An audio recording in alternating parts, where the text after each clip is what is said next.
Selamat datang di ruang khusus laki-laki. Di sini, kita belajar memahami perempuan.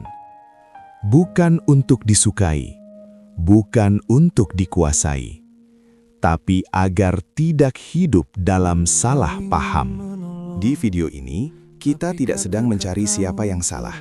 Kita hanya mencoba memahami kenapa hal yang terlihat sederhana sering terasa rumit di dalam hubungan.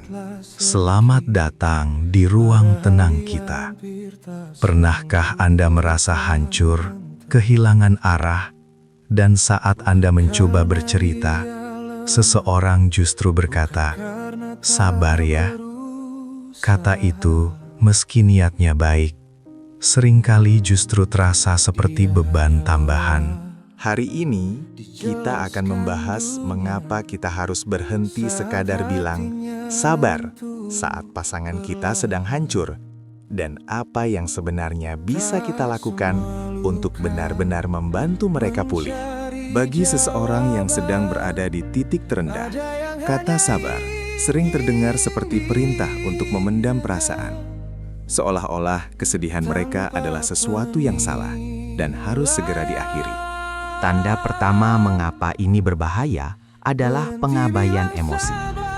Saat kita bilang sabar, kita secara tidak sadar menutup pintu bagi mereka untuk mengekspresikan rasa sakitnya secara jujur.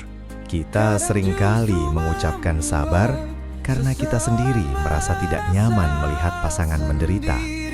Itu adalah cara instan kita untuk keluar dari situasi yang canggung, bukan untuk menolong mereka.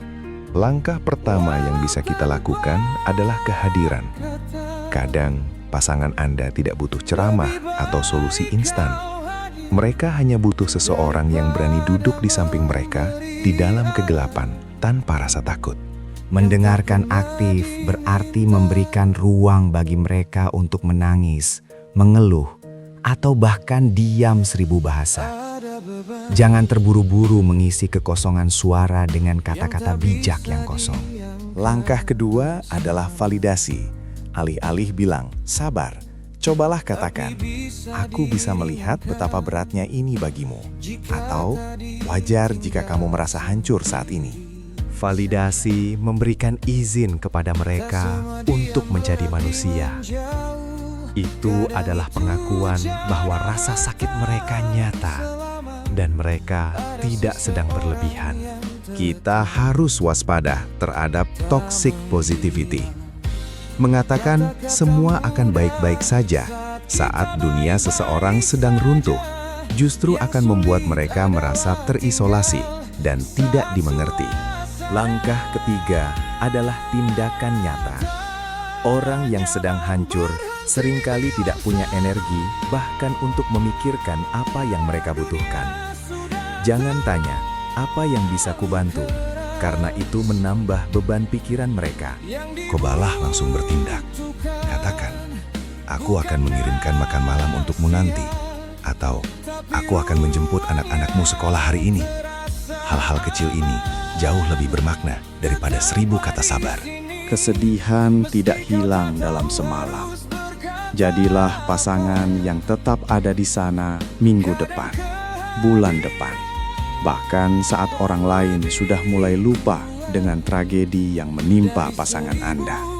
Mari kita coba latihan sederhana. Lain kali teman Anda bercerita, tanyakan ini. Apakah kamu butuh aku hanya untuk mendengarkan? Butuh saran dariku? Atau hanya ingin aku menemanimu di sini? Tanyakan itu di awal percakapan.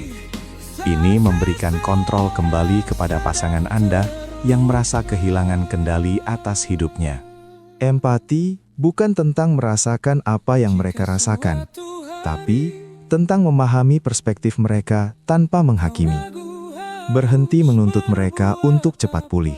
Kita semua akan mengalami saat-saat hancur. Saat itu terjadi pada kita, kita pasti ingin seseorang yang memegang tangan kita, bukan seseorang yang berdiri di kejauhan sambil meneriakkan kata sabar. Jadi, mari kita berjanji mulai hari ini.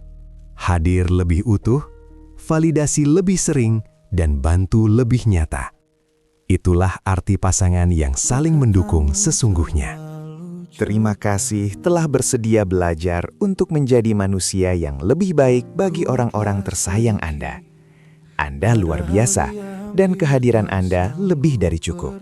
Sampai jumpa di episode berikutnya.